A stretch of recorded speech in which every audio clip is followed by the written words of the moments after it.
All righty, team. Welcome to the Standard Podcast, where we raise the bar, rebuild the culture, and call out the lies or misconceptions that nobody else will.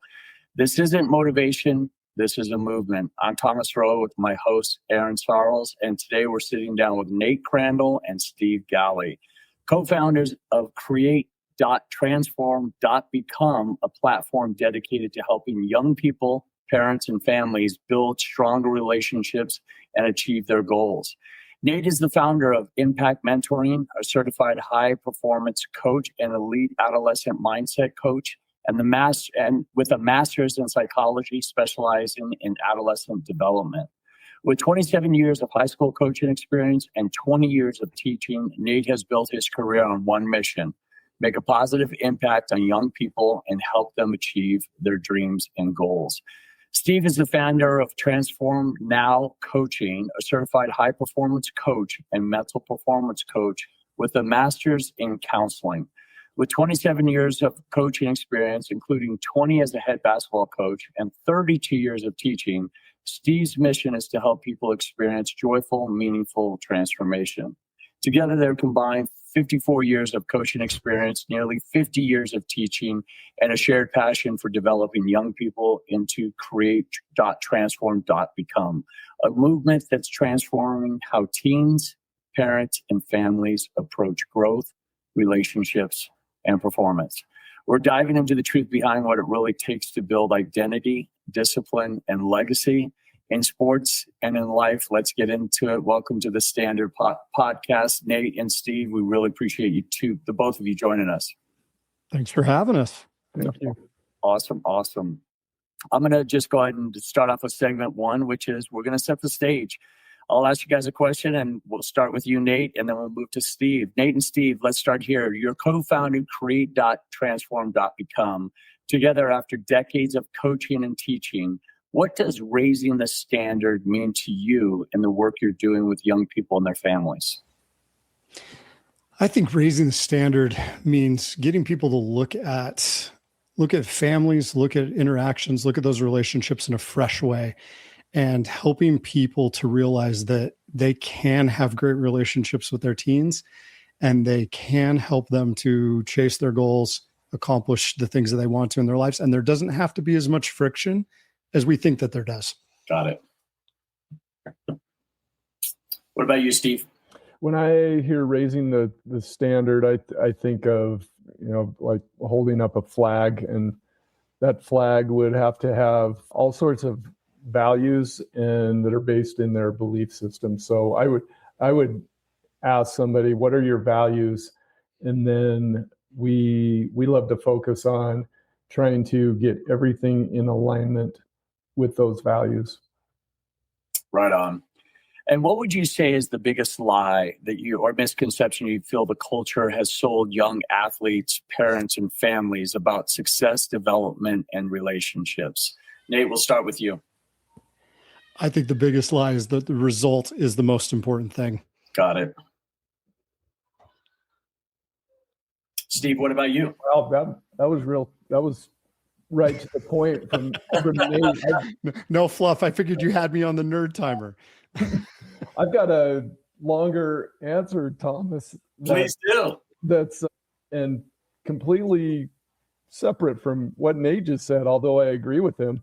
I might ruffle some feathers amongst legislatures and school districts, but I think one of the biggest lies is that high school coaches are really important, or that's the lie that has been told to us from them, that high school coaches you're really important in this big picture of sports. And that's coming from just my experience, that I actually think high school coaches, at least where we're from here in Utah, I think high school coaches are actually set up more for failure than for success.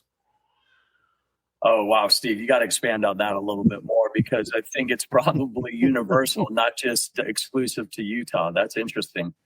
Well, maybe describing what they have to go through. For example, my first year where I was an assistant coach and first year teacher, I was teaching 6 different classes. So 6 different subjects. Got it.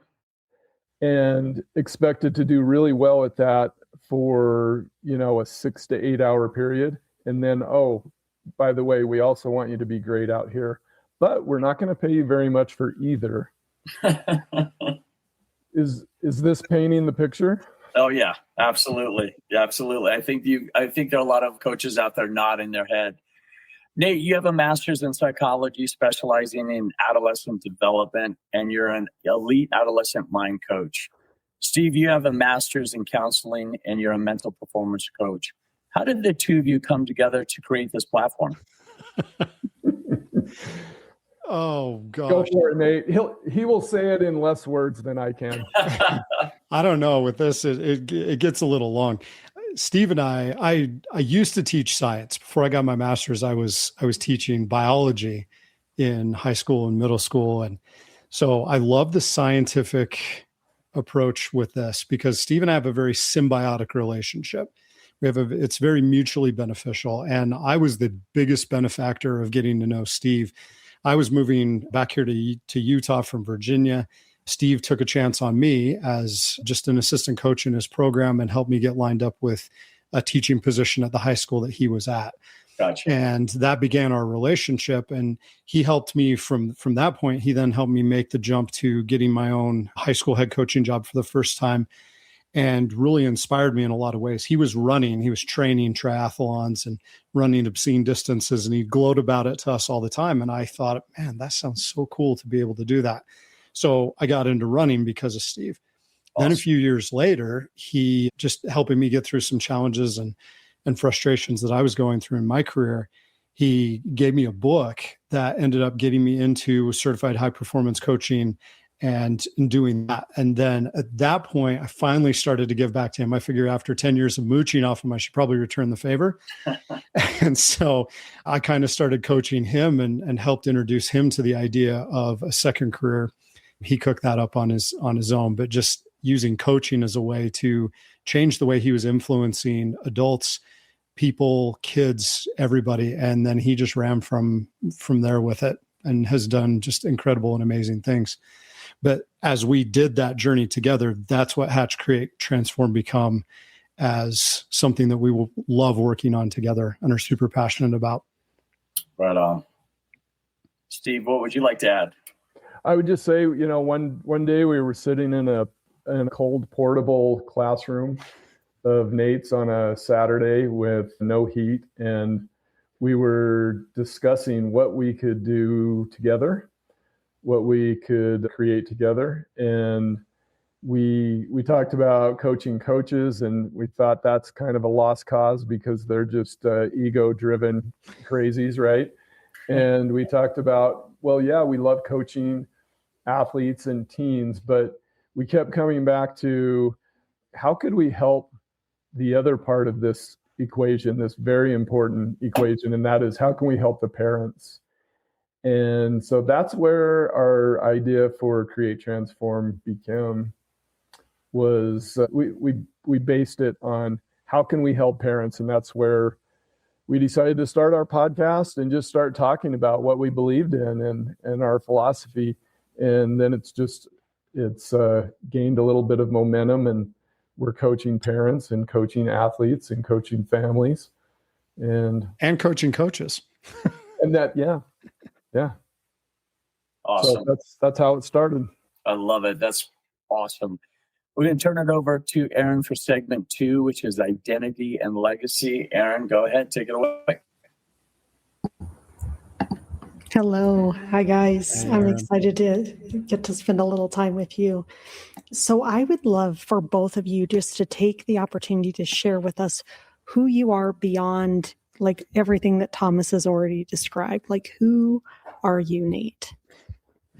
Nate's a dad, a husband, a grandpa. I don't know if you heard the crying in the background. That was the grandbaby hanging out with us.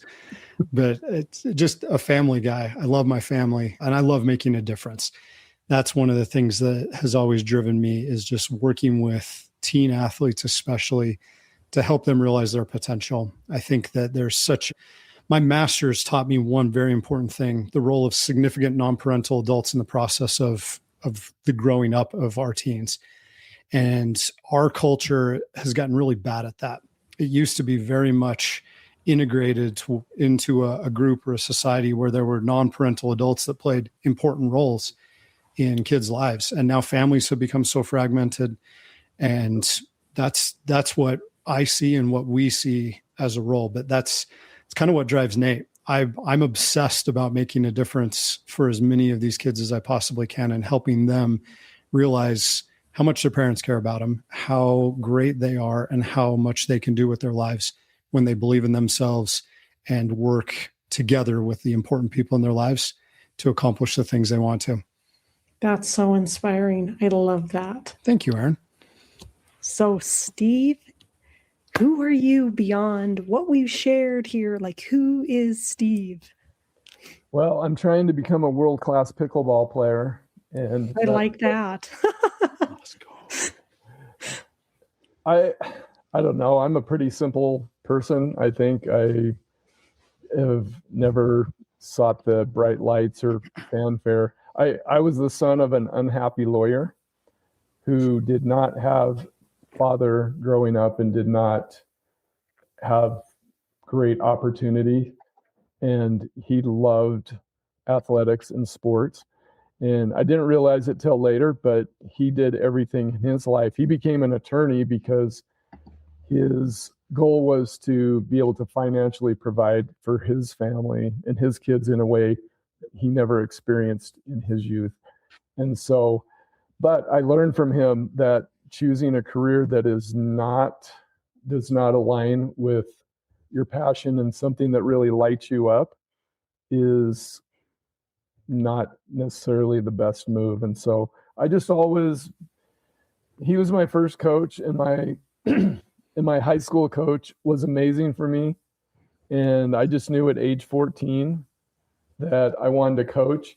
And I just think that everything in my life has kind of branched off of that, whether it's being involved in the school system, whether it's being involved in youth groups, whether it's, being involved in, all sorts of sports. So that's kind of who I am, and I love chocolate. Okay, me too. Chocolate is my favorite. So I want to hear, you both have spent 27 years of coaching basketball, football, golf, track. Between the two of you have over 50 years of coaching and teaching experience. What does legacy beyond the wins and the seasons mean to each of you? And I'll start with Nate. That seems to be our order. Our legacy is to go in this order. That's the legacy we. That's right. Legacy in a coaching. I love musicals. It's one of the things that I enjoy. And I think lyrically we get a lot out of some of the things that they share in there, and they teach some powerful truths. And I love in Hamilton when he talks about legacy as planting seeds in a garden you never get to see. Mm. And I think that's a really powerful metaphor for what we do in coaching, is that we get to work with them when they're young and when they're excited about life and everything's big and scary and new, and they're working so hard and so passionately about being good at a sport. And hopefully we teach them lessons and impact them in a way that changes them for the better and turns them into people that love their families, love their kids, work hard, make contributions that lift and bless others. And we don't ever get to see that. It's rare that we get to see that as a coach, but that to me is a legacy, is planting those seeds that can grow into amazing things through the amazing young people that we get to work with. Oh, wow. That's so impactful. Okay, Steve, maybe we'll have to reverse the order so you have the... I was wondering if Nate was going to start singing, if he was... Please, I would. That line's more spoken than it is sung, which is why I went with it, because it's safe. And see, that reveals the obvious fact that I have not watched the play. So I did not know that. But when I think of legacy, what did you say, beyond performance? Yes. Like what's the legacy beyond your seasons, beyond the wins, like for these, what do you want to help these athletes understand about? Well, I've learned this, that when, for example, when I get together with a player that I've coached, especially if it's a long time ago, we never, ever talk about games. We never, ever talk about trophies or records or scores or any of those things. So I think, and I'm basing this on my own coaches, because I revere my coaches. The reason why I am who I am and where I'm at is largely because of coaches. But if your name is mentioned and the person can smile, then I think that there is some great legacy attached to your relationship. And if they're not going to smile, then I don't think you left the desired legacy. Gosh, I love that. Yeah, if you can think of that person and have such a positive thought about them, to your point, that brings a smile to your face, you know that coach did a very good job. Yeah, can I tell you about a book that I have not read this book. I don't even know the title of it, but I know that it's actually a real thing. But there was, up in Idaho, some guys wrote a book about going to their coach's funeral. And when I was first told about this, I thought, this is awesome, because my high school coach is still alive.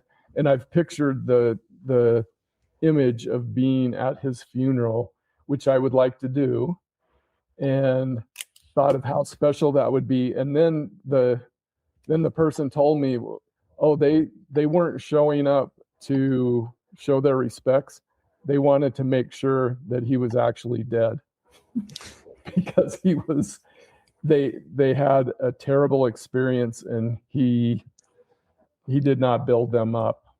And so that makes me realize that we need to be better, and we need to be the kind of coaches that your players would actually want to show up to your funeral and show their respect for you. Yeah, wow, what a story. I actually don't want to read legacy we're going for. Yeah. I'm going to have to find that. That's so, wow. So what is one truth? Now we're talking about that. What is one truth that you wish every parent, coach, or young athlete understood about development, relationships, and building something that lasts? Do you want to start again, Nate, or should I let's see? I'm going to go first, so we can save the best for last on this one. I'm interested to hear what Nate would say on this. I would say that the game within the game is what matters most. And what I'm speaking of is how your mindset, your mental makeup, because, because the actual game is going to be short-lived. The career is going to be short, and it's over, and people just don't care anymore about you as a player. So what are you learning? What are the lessons you are learning? What are the mindset skills that you're developing within the game? Because that's what's really going to pay off for you down the road. And for you, Nate? Can I get you to ask the question again? I want to make sure I hit this. Of course. So what is one truth you wish every parent, coach, or young athlete understood about development, relationships, and building something that lasts? I think the single most important truth for anybody to get at for any of those things is that all progress starts with the truth. Because if you can get comfortable addressing that, like this is why we're putting this on the table.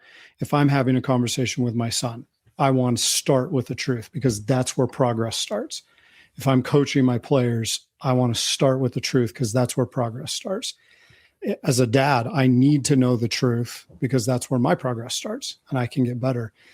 And just understanding how critical it is to get to the truth, to be able to approach things from a place of truth, empowers everybody to grow faster and to grow more efficiently and to set themselves up to pass those lessons and truths on to others.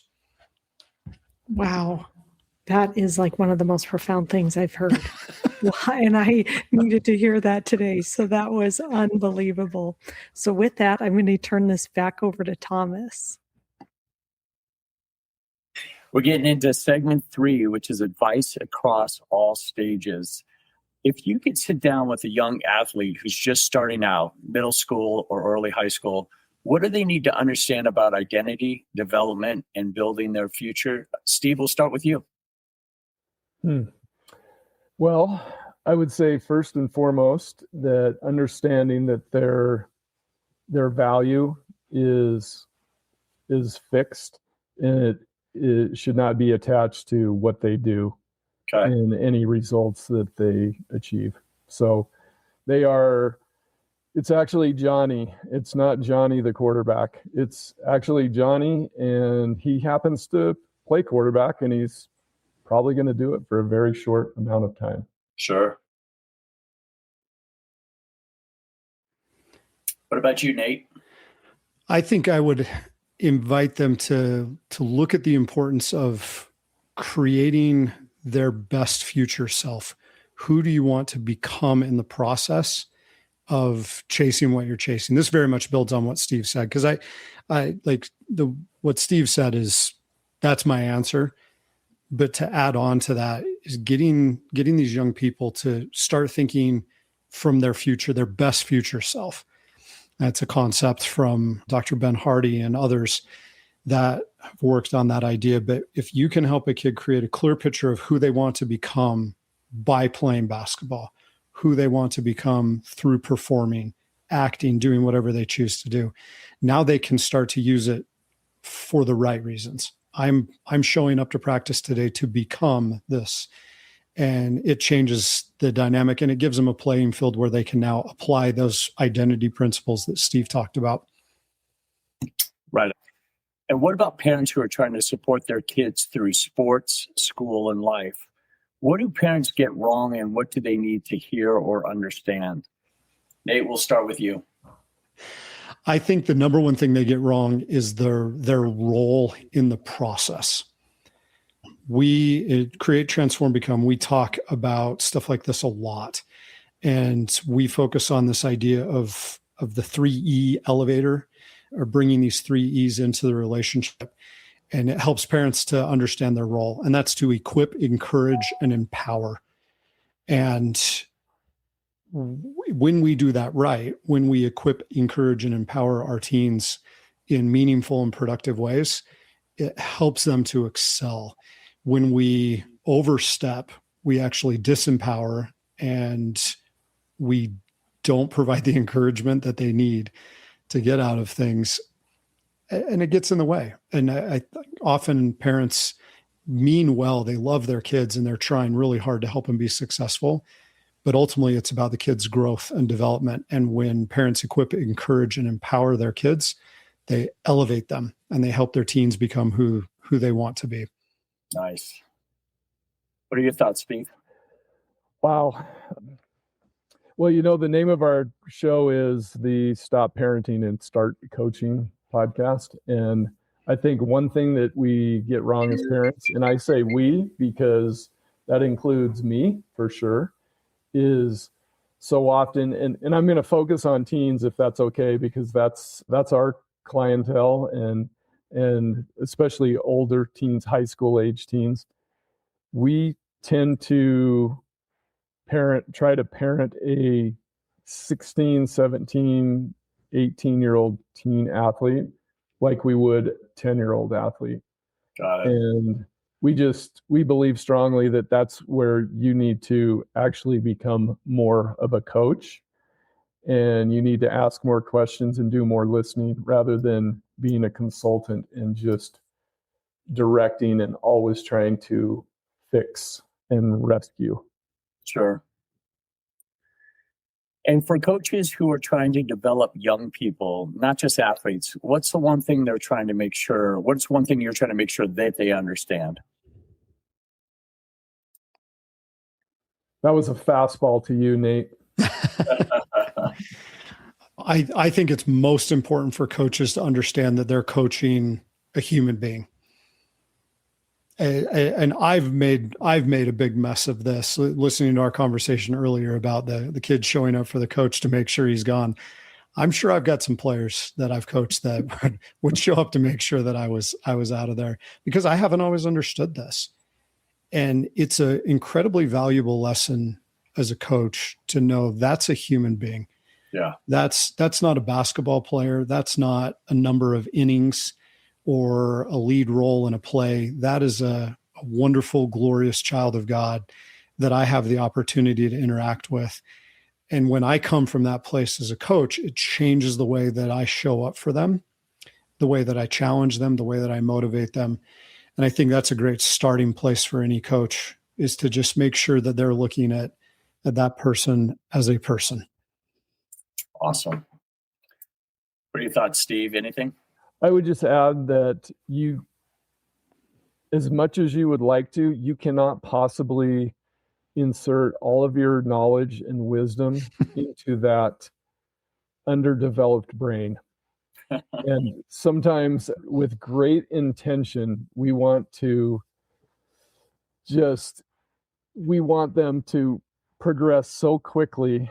And we have to remember that they have an underdeveloped teenage brain, and we actually need to take some baby steps. But when we're in competitive sports, that's baby steps are tough for us. Gotcha. All right, we're going to get into segment 4, which is the rapid fire round. Aaron's going to take it away. Aaron, it's all you. Okay, so I'm going to Just start. so you know, Steve is great at pickleball, so rapid fire to him, he's just going to be smacking these things back. Okay, I love it. Okay, so I'm going to start a sentence and you're going to finish it. So I'll start with Steve, since he's my biggest opponent here with his pickleball skills, and then I'll come back to you, Nate, and we'll go through you. Okay, so Steve, discipline equals? Habits. Leadership equals? Service. Faith equals? Jesus. Ooh, I love that. Legacy equals? Lots of love and smiles. Oh, what's one thing you would never compromise on? A pickleball appointment. No, I'm just No, I would not compromise on my faith. I love it. And what is one message, if you could put it on a billboard for the next generation of athletes, what would that be? The best time to transform is always now. Yes, I love it. Okay, Nate, it's your turn. Okay. So discipline equals? Power. Ooh, leadership equals? Oh, leadership equals love. Faith equals? Action. Legacy equals? Future. What's one thing you'd never compromise on? My testimony of my Savior, Jesus Christ. And what is one message, if you could put it on the billboard for the next generation of athletes, what would it be? I got to steal from my good friend Joshua Medcalf. Your value comes from who you are, not from what you do. I love that. So powerful. Okay, that was me. Now it's back to Thomas. All right, cool. All right, gentlemen, you went from the rapid fire to the hot seat. Steve, we're going to start with you. Steve, what are your top 3 sports movies of all time? Oh, wow. Well, number 1 is easy for me, even though I was never heavily into baseball, but Field of Dreams Sure. is number 1. And number 2 would be Hoosiers. And number 3, I'm going to go back to baseball, just because baseball is such an easy sport to make great movies out of. And I'm going to go with The Natural. There you go. Awesome. Nate, what about you? Top 3 sports movies of all time? All right. Well, let's go reverse order. Number 3, I sneak in the Mighty Ducks, the first one. Wow. I don't know why. I love that movie. Something about that just speaks to my soul. Mighty Ducks, number 3. Number 2 has got to be Hoosiers. Pretty much an all-time great. It just moves you in wonderful, meaningful ways. And it's totally a basketball movie through and through. Number 1, probably the best movie you've never heard of in your life. It's a running movie. What I didn't tell you earlier about myself is I'm insanely passionate as a distance runner. So this movie also resonates with me, but it's called Saint Ralph. Okay. And it is, if you haven't seen it, it's phenomenal. It just pulls your heartstrings in all the right ways. And yep, love it. Okay. I thought you were going to either say Chariots of Fire or Gallipoli when you said it.